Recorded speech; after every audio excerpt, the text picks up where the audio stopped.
രാഷ്ട്രീയത്തിൽ LDFും UDFും തമ്മിൽ വലിയ പോരാട്ടമാണെന്നാണ് നമ്മൾ പുറമേ കാണുന്നത്. എന്നാൽ തിരശീലയ്ക്ക് പിന്നിൽ ഇവർ തമ്മിൽ ഒരു രഹസ്യ കരാറുണ്ടെന്ന് പറഞ്ഞാൽ നിങ്ങൾ വിശ്വസിക്കുമോ? BJPയെ മാത്രം തകർക്കാൻ വേണ്ടി അണിയറയിൽ കൈകോർക്കുന്ന ഈ രണ്ട് മുന്നണികളുടെയും യഥാർത്ഥ മുഖം തുറന്നു കാണിക്കുകയാണ് ഇന്നത്തെ ഈ വീഡിയോയിൽ. എന്താണ് ഈ അന്തർധാര? എങ്ങനെയൊക്കെയാണ് ഇവർ വോട്ട് കച്ചവടം നടത്തുന്നത്? നമുക്ക് വിശദമായി പരിശോധിക്കാം. കേരളത്തിലെ ജനങ്ങളെ വിഡ്ഢികളാക്കി മാറി മാറി ഭരിക്കാൻ LDFും UDFും നടത്തുന്ന നാടകങ്ങൾ ഇപ്പോൾ പരസ്യമായി കൊണ്ടിരിക്കുകയാണ്.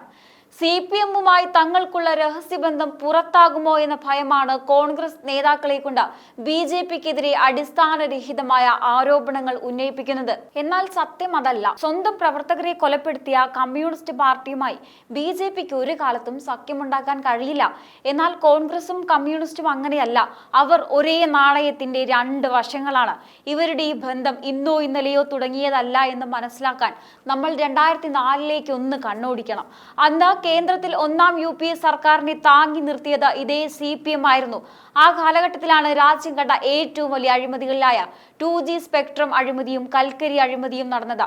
സൈനികരുടെ വിധവകൾക്കായി നിർമ്മിച്ച ആദർശ് ഹൗസിംഗ് സൊസൈറ്റിയിലെ വീടുകൾ വരെ അധികാരികൾ തട്ടിയെടുത്തപ്പോൾ അതിന് കുട പിടിച്ചു കൊടുത്തത് ഈ കമ്മ്യൂണിസ്റ്റ് പാർട്ടികളായിരുന്നു. അഴിമതിയുടെ കാര്യത്തിൽ ഇവർ തമ്മിൽ യാതൊരു തർക്കവുമില്ലെന്ന് ചുരുക്കം. ഇനി കേരളത്തിലേക്ക് വരാം.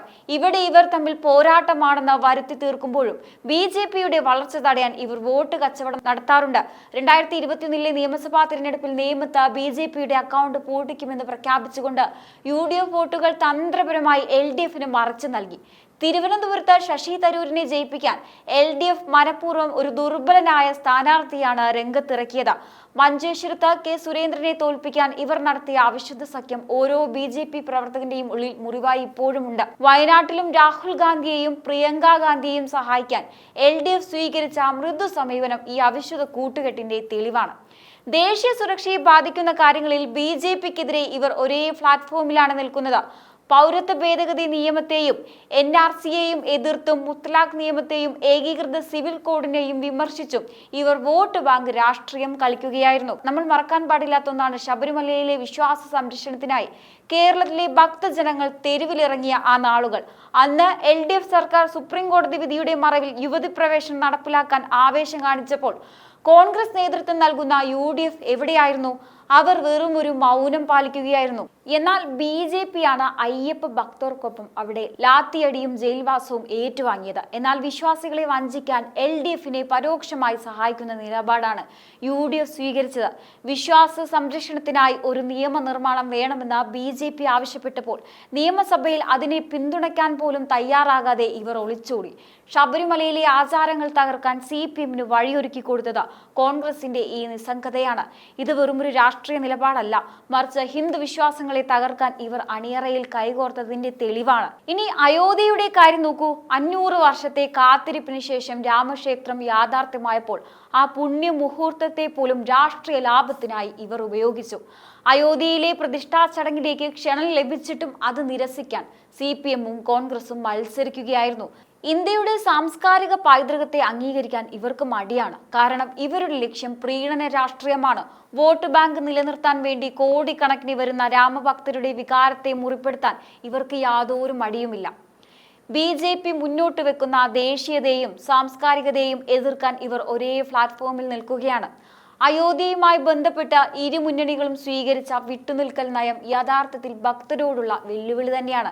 ഇവർക്ക് രാഷ്ട്രീയത്തെക്കാൾ വലുത് ഹൈന്ദവ വിരുദ്ധതയാണെന്ന് ഇതിലൂടെ ഒരിക്കൽ കൂടി വ്യക്തമായിരിക്കുകയാണ്. ഇതൊരു ഒന്നാന്തരം സിനിമാ ഷൂട്ടിംഗ് ആണ് സുഹൃത്തുക്കളെ.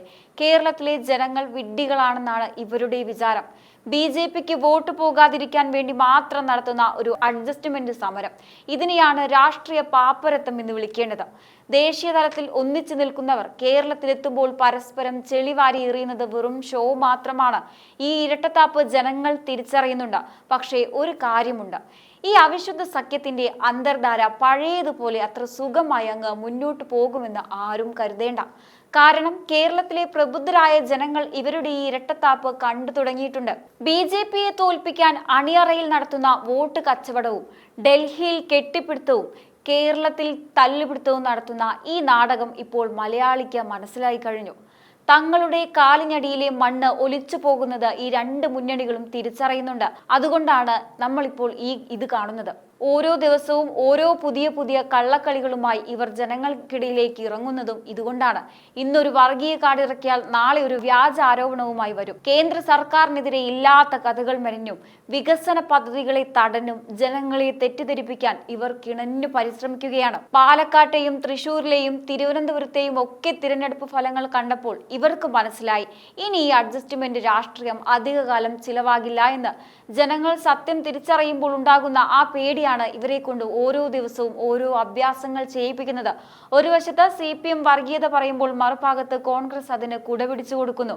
BJP വിരുദ്ധത എന്ന ഒരൊറ്റ അജണ്ടയിൽ കേരളത്തിന്റെ വികസനം ബലി കൊടുക്കുന്ന ഈ രണ്ട് കൂട്ടരെയും അറബിക്കടലിൽ തള്ളേണ്ട സമയം അതിക്രമിച്ചിരിക്കുകയാണ്. എത്രയൊക്കെ വോട്ട് മറിച്ചാലും എത്ര പുതിയ നാടകങ്ങൾ കളിച്ചാലും നരേന്ദ്രമോദിയുടെ വികസന രാഷ്ട്രീയത്തിന് മുന്നിൽ ഈ അന്തർധാര അണയാൻ പോവുകയാണ്. ഇനി നമുക്ക് ഇവരുടെ ഈ മഹത്തായ പരിശ്രമങ്ങളിലേക്കൊന്ന് വരാം. BJPയെ കേരളത്തിന്റെ മണ്ണിൽ തൊടിയിക്കില്ലെന്ന് പറഞ്ഞ് ഈ രണ്ട് മുന്നണികൾ നടത്തുന്ന കഷ്ടപ്പാടുകൾ കണ്ടാൽ സത്യം പറഞ്ഞാൽ ചിരിയാണ് വരുന്നത്. രാവിലെ എഴുന്നേറ്റാൽ പിണറായി വിജയനും VD സതീശനും ഒരേപോലെ ആലോചിക്കുന്നത് ഒന്നേയുള്ളൂ, ഇന്ന് BJPക്കെതിരെ എന്ത് കള്ളക്കഥ ഇറക്കും. എന്തൊക്കെ വന്നാലും BJPയെ പുറത്താക്കാൻ ഇവർ നടത്തുന്ന ആ ഒരു കൂട്ടായ പരിശ്രമമുണ്ടല്ലോ, അത് കാണുമ്പോൾ തോന്നും ഇവർക്ക് വേറെ പണിയൊന്നുമില്ലേ എന്ന്.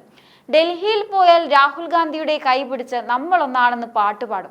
എന്നിട്ട് കളിപ്പാട്ടം കിട്ടാത്ത കുട്ടികളെ പോലെ കേരളത്തിൽ വന്ന് അവൻ എന്നെ തല്ലി, ഇവൻ എന്നെ ചീത്ത പറഞ്ഞു എന്ന് പറഞ്ഞ് പരാതിപ്പെടും. ജനങ്ങൾ ഇതൊക്കെ കണ്ട് വായും പൊളിച്ചിരിക്കുകയാണെന്നാണ് ഇവരുടെ വിചാരം. എത്രയൊക്കെ പരിശ്രമിച്ചിട്ടും BJP ഓരോ മണ്ഡലത്തിലും കരുത്താർജിക്കുന്നത് കാണുമ്പോൾ ഇവരുടെ നെഞ്ചിടിപ്പ് കൂടുകയാണ്. അതുകൊണ്ടാണ് ഇപ്പോൾ ഓരോ ദിവസവും ഓരോ പുതിയ വേഷം കെട്ടി ഇവർ വരുന്നത്. ഒരു ദിവസം മതേതരത്വത്തിന്റെ കാവൽക്കാരാകും, അടുത്ത ദിവസം വികസനത്തിന്റെ വക്താക്കളാകും. പക്ഷേ സത്യത്തിൽ ഇവർക്ക് പേടിയാണ്. തങ്ങളുടെ അഴിമതി സാമ്രാജ്യം തകരുമെന്ന പേടി. BJPയെ തടയാൻ വേണ്ടി ഇവർ ഒഴുക്കുന്ന ഈ വിയർപ്പും നടത്തുന്ന ഈ ഗെയിം പ്ലാനുകളും ഒക്കെ വെറുതെയാവാൻ പോവുകയാണ്. കാരണം പരസ്പരം പഴിചാറി ജനങ്ങളെ പറ്റിക്കുന്ന ഈ നാടകം ഇനി അധികകാലം ഓടില്ല. പടം പൊട്ടി എന്ന് ഇവർക്ക് മനസ്സിലായി കഴിഞ്ഞു.